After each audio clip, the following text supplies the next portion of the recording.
परमेश्वर के कलाम च लिखा धर्मी उत्ते बहुत सारी मुसीबत आउंदियां पर परमेश्वर उन्हां सारियां चों की करदा उन्हें छुटकारा दिंदा।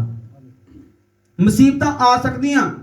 यशाया 43 अध्याय दे विच लिखा कि तू पानी विचों दी लंघेगा पर पानी तैनूं डुबोएगा नहीं, अग विचों दी लंघेगा पर अग तैनूं साड़ नहीं सकदी। मुसीबत परेशानियां विचों तैनूं गुजरना पै सकदा पर वो तेरा कोई भी नुकसान नहीं कर सकदा, तेरा नुकसान नहीं कर सकदी। पर भैणों ते भराओ अज जरूरत सानूं मजबूती नाल परमेश्वर दे वचन नूं परमेश्वर नूं पकड़ के रखण दी, ताकि साडे पैर तिलक के असीं परमेश्वर दी वो आशीष तो वांझे ना रह जाइए जो परमेश्वर सानूं आशीष देना चाहुंदा वा। हालेलुया। इसलिए दाऊद कहंदा जे मैं अपने मन विच बदी रखदा तां जो आ मेरी ना सुणदा। अज जिहड़े भैण भरा कष्ट विच मुसीबत विच जिन्हां दे घरां विच परेशानियां में वो भी परमेश्वर दा धन्नवाद करन, फिर भी उन्होंने परमेश्वर ने कष्टां मुसीबतां तो बचा के रखिया वा। शैतान उन्हां ते इन्नी कष्ट नहीं होर कष्ट पाउणा चाहुंदा ही पर परमेश्वर ने अपने पाक हत्थ नाल उन्हां नूं बचाया। हालेलुया। इसलिए चाहे असीं जिन्ने मर्जी मुसीबत विच जिन्ने मर्जी कष्ट विच हां फिर ही यही कहना कि प्रभु तेरा धन्नवाद। ये नहीं कहना कि प्रभु है एडा वड्डा कष्ट आ गया की करिए, ये नहीं कहना भैणों ते भराओ। इस तो वड्डा कष्ट आउणा सीगा पर परमेश्वर ने अपनी दया दे अनुसार रोक दिता वा। परमेश्वर ने सानू अज दा दिन दिता जिउंदे रखिया वा, ਇਹਦਾ मतलब परमेश्वर की कृपा वा। ਇਹਦਾ मतलब शैतान दी और जादू टोने की कोई वाह नहीं चली जे असीं अज दे दिन तक जिउंदे आ।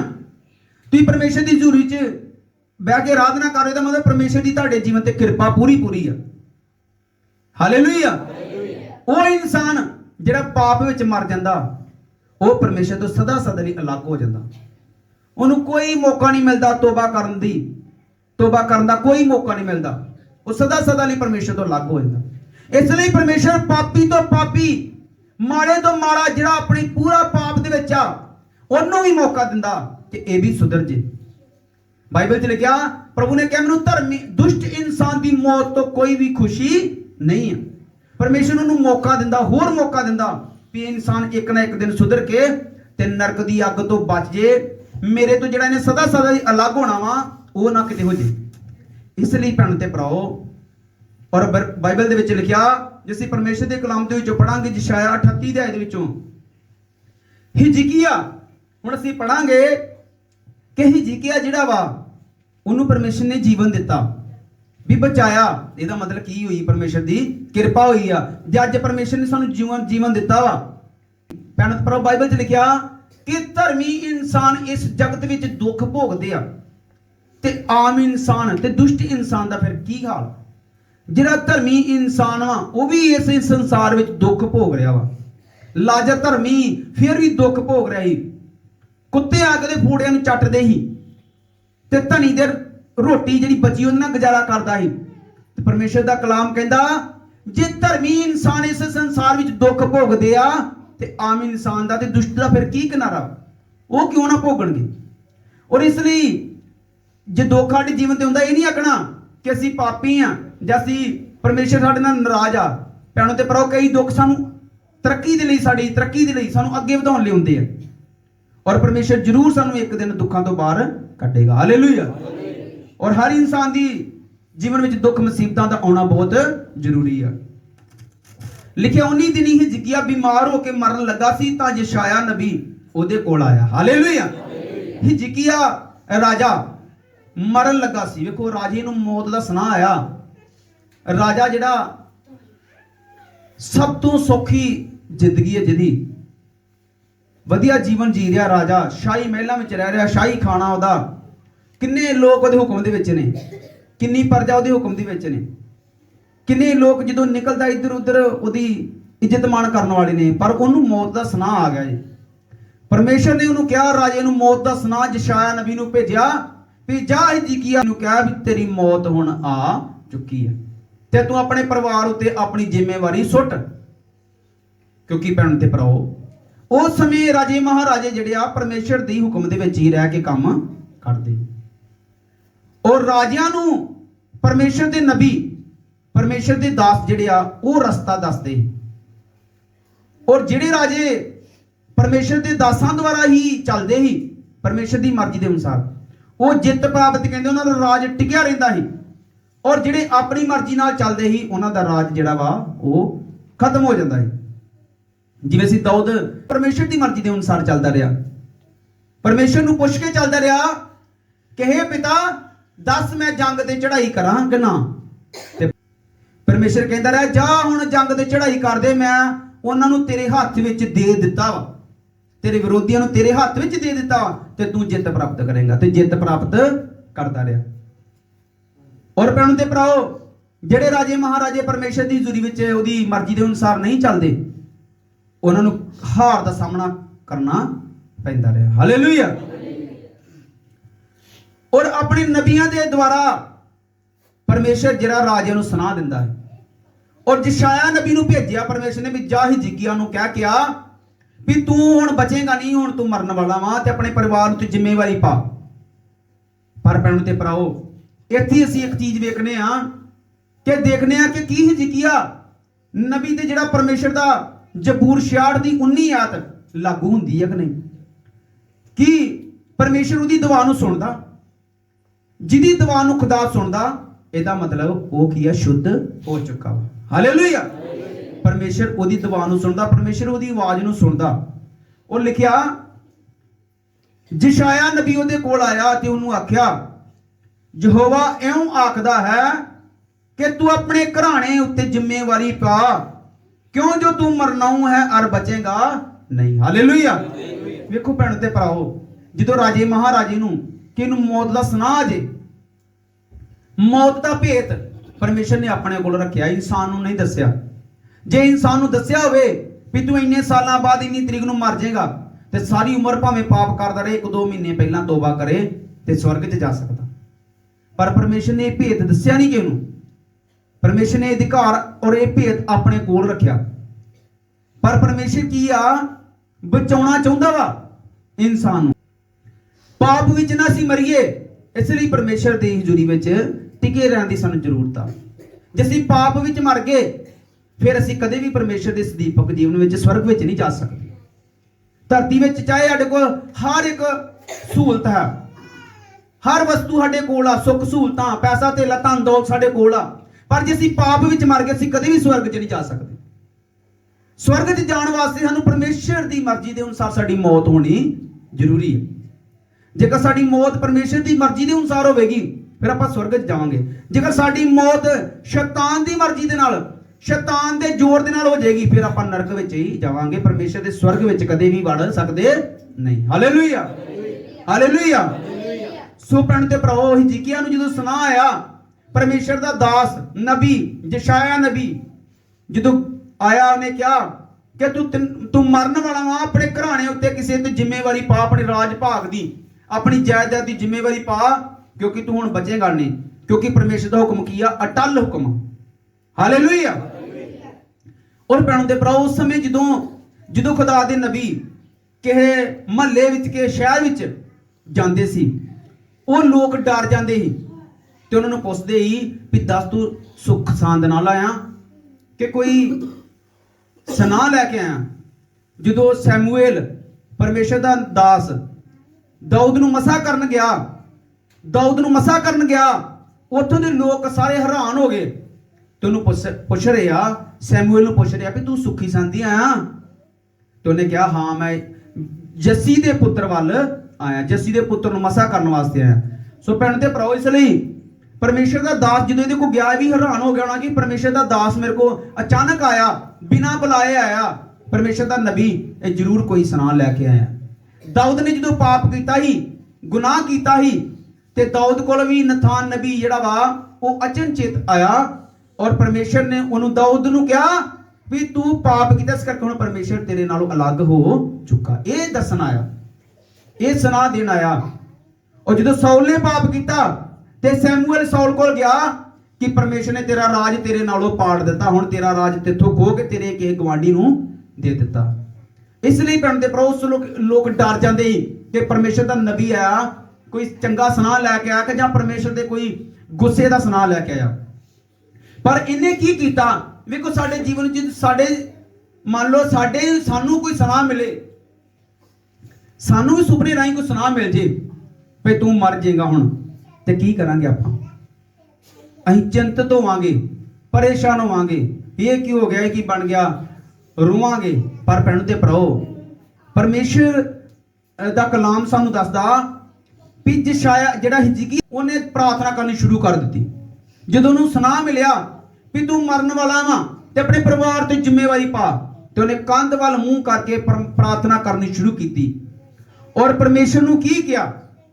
ਪਰਮੇਸ਼ਰ ਨੂੰ ਕਿਹਾ, ਲਿਖਿਆ, ਤਦ ਹਿਜਕੀਆ ਨੇ ਕੰਧ ਵੱਲ ਮੂੰਹ ਫੇਰ ਕੇ ਯਹੋਵਾ ਕੋਲੋਂ ਪ੍ਰਾਰਥਨਾ ਕੀਤੀ ਅਤੇ ਆਖਿਆ, ਹੇ ਯਹੋਵਾ, ਚੇਤੇ ਕਰੀ ਮੈਂ ਕਿਵੇਂ ਤੇਰੇ ਹਜ਼ੂਰ ਚੱਲਦਾ ਰਿਹਾ।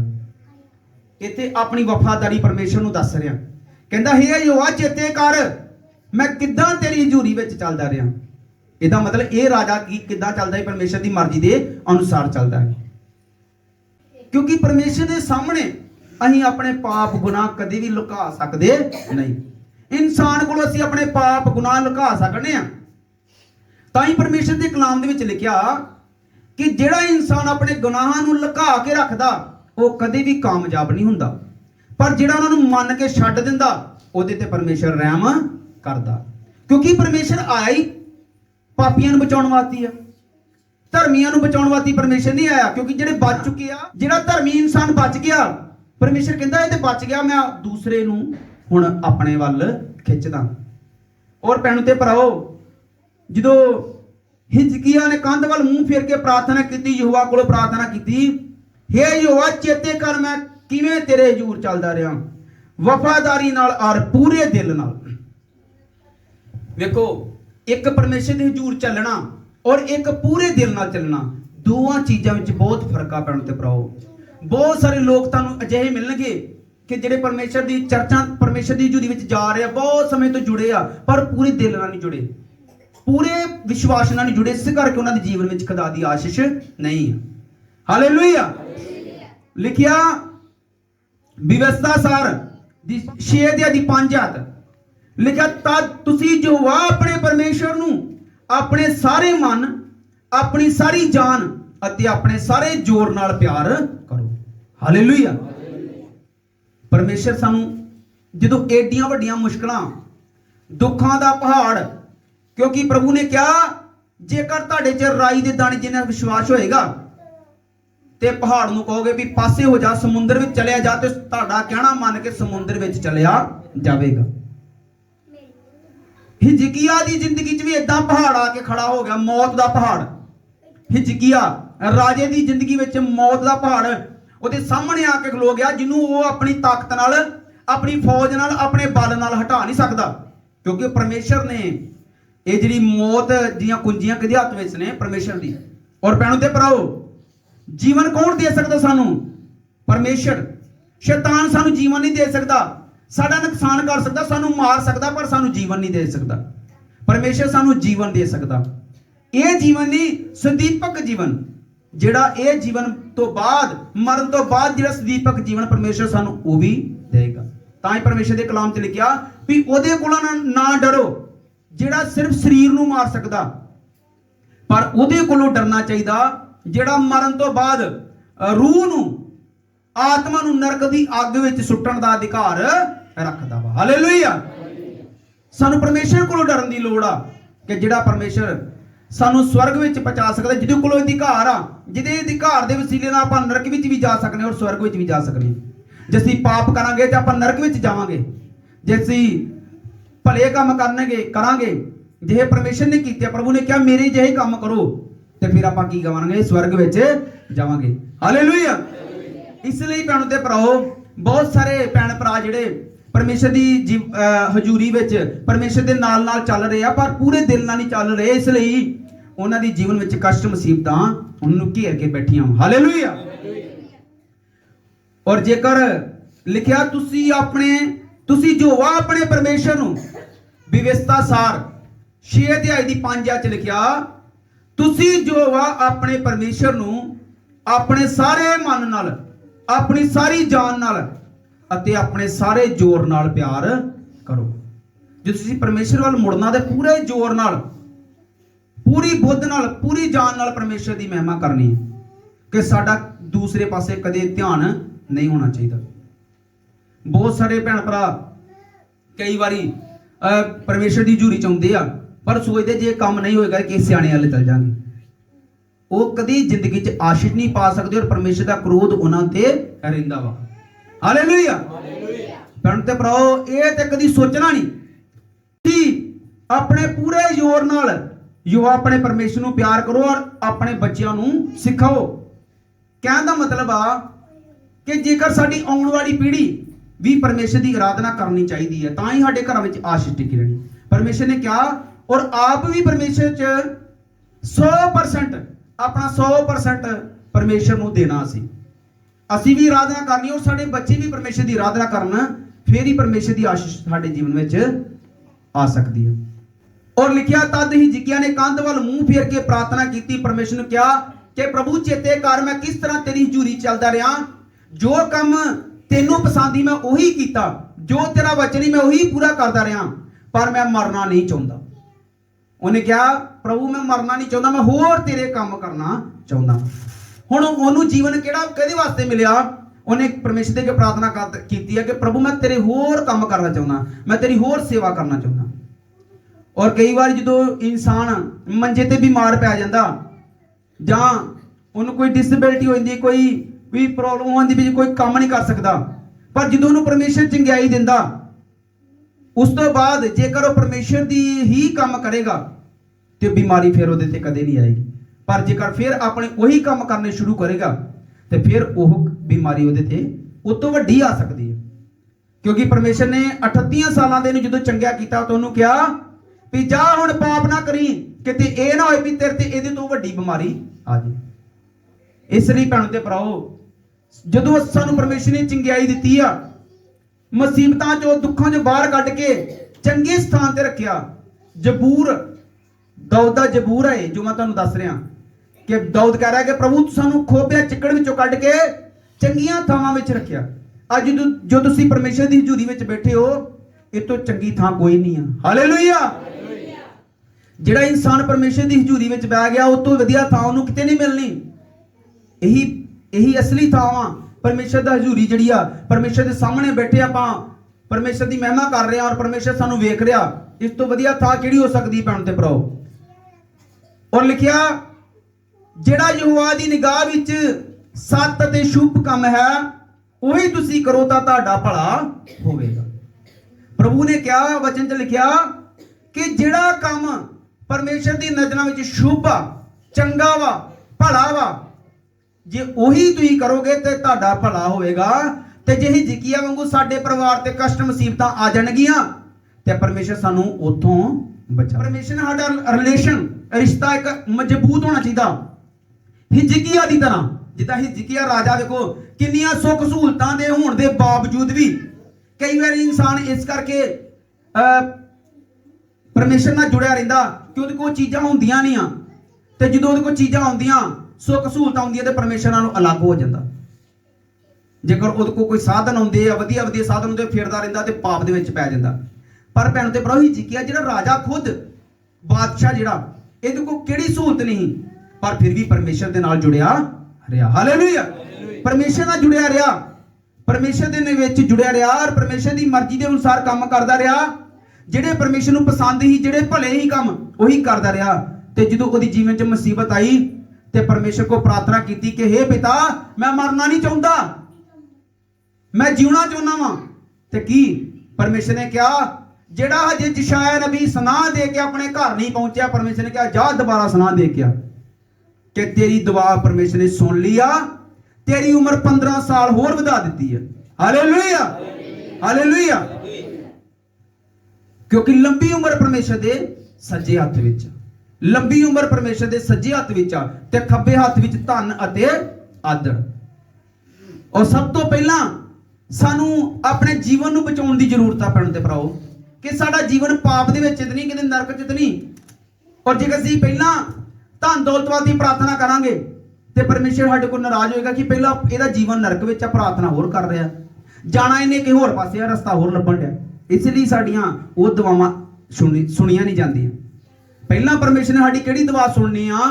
ਸਾਡੇ ਗੁਨਾਹਾਂ ਤੋਂ ਮਾਫ ਹੋ ਗਏ, ਸ਼ੁੱਧ ਹੋਈਏ ਤੇ ਸਵਰਗ ਦੀ ਜਿਹੜਾ ਸਥਾਨ ਸਾਡੇ ਵਾਸਤੇ ਸੁਨਿਸ਼ਚਿਤ ਹੋਵੇ, ਪੱਕਾ ਹੋਵੇ, ਤੇ ਫਿਰ ਪਰਮੇਸ਼ਰ ਕੋਲ ਅਸੀਂ, ਪ੍ਰਭੂ ਨੇ ਕਿਹਾ ਇਹ ਚੀਜ਼ਾਂ ਨਹੀਂ ਤੁਹਾਨੂੰ ਦੁਆ ਕਰਨ ਦੀ ਲੋੜ ਨਹੀਂ, ਤੁਹਾਡੇ ਮਗਰ ਮਗਰ ਪੈ ਕੇ ਆਉਣਗੀ। Hallelujah, hallelujah. ਸੋ ਭੈਣ ਤੇ ਭਰਾਓ, ਔਰ ਲਿਖਿਆ ਫਿਰ ਜਸ਼ਾਇਆ, ਫਿਰ ਯਹੋਵਾ ਦਾ ਬਚਨ ਜਸ਼ਾਇਆ ਨੂੰ ਆਇਆ ਕਿ ਜਾ ਹਿਜਕੀਆ ਨੂੰ ਆਖ ਪਈ, ਯਹੋਵਾ ਤੇਰੇ ਪਿਤਾ ਦਾਊਦ ਦਾ ਪਰਮੇਸ਼ਰ। ਹਾਲੇਲੂਇਆ। ਕਿਹਦਾ ਪਰਮੇਸ਼ਰ ਆ? ਪ੍ਰਭੂ ਨੇ ਕਿਹਾ ਮੈਂ ਅਬਰਾਹਮ, ਇਸਾਕ ਤੇ ਯਾਕੂਬ ਦਾ ਪਰਮੇਸ਼ਰ ਹਾਂ। ਔਰ ਪਰਮੇਸ਼ਰ ਨੇ ਜਸ਼ਾਇਆ ਨੂੰ ਕਿਹਾ ਜਾ ਉਹਨੂੰ ਆਖ ਹਿਜਕੀਆ ਨੂੰ ਕਿ ਯਹੋਵਾ ਤੇਰੇ ਪਿਤਾ ਦਾਊਦ ਦਾ ਪਰਮੇਸ਼ਰ, ਉਹਨੇ ਤੇਰੀ ਦੁਆ ਨੂੰ ਸੁਣ ਲਿਆ ਔਰ ਤੇਰੀ ਉਮਰ 15 ਸਾਲ ਹੋਰ ਵਧਾ ਦਿੱਤੀ ਹੈ। ਔਰ ਉਹਦੀ ਨਿਸ਼ਾਨੀ ਵੀ ਦਿੱਤੀ ਪਰਮੇਸ਼ਰ ਨੇ। ਨਿਸ਼ਾਨ ਕਿਹਾ ਵੀ ਜਿਹੜਾ ਧੁੱਪ ਦਾ ਪਰਛਾਵਾਂ 10 ਕਦਮ ਗਾਂਹ ਨੂੰ ਚਲ ਗਿਆ ਸੀ, ਉਹ ਪਛਾਣ ਨੂੰ ਚਲ ਜਾਏਗਾ।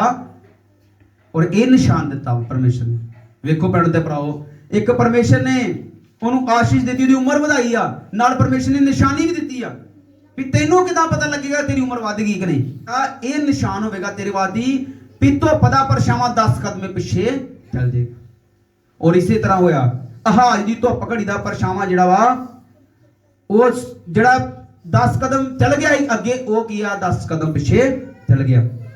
ਇਸ ਲਈ ਪਰਮੇਸ਼ਰ ਸਾਡੀ ਹਰ ਲੋੜ ਜ਼ਰੂਰਤ ਨੂੰ ਜਾਣਦਾ, ਔਰ ਜ਼ਰੂਰਤ ਆ ਸਾਨੂੰ ਅੱਜ ਪਰਮੇਸ਼ਰ ਨੇ ਇੱਕ ਵਧੀਆ ਰਿਲੇਸ਼ਨ, ਵਧੀਆ ਰਿਸ਼ਤਾ ਬਣਾਉਣ ਦੀ, ਤਾਂ ਕਿ ਜਦੋਂ ਉਹਨੂੰ ਲੋੜ ਪਏ ਅਸੀਂ ਪਰਮੇਸ਼ਰ ਨੂੰ ਪੁਕਾਰੀਏ ਤਾਂ ਉਸੇ ਵੇਲੇ ਖੁਦਾ ਸਾਡੀ ਦੁਆ ਨੂੰ ਸੁਣੇ। ਹਾਲੇਲੂਇਆ।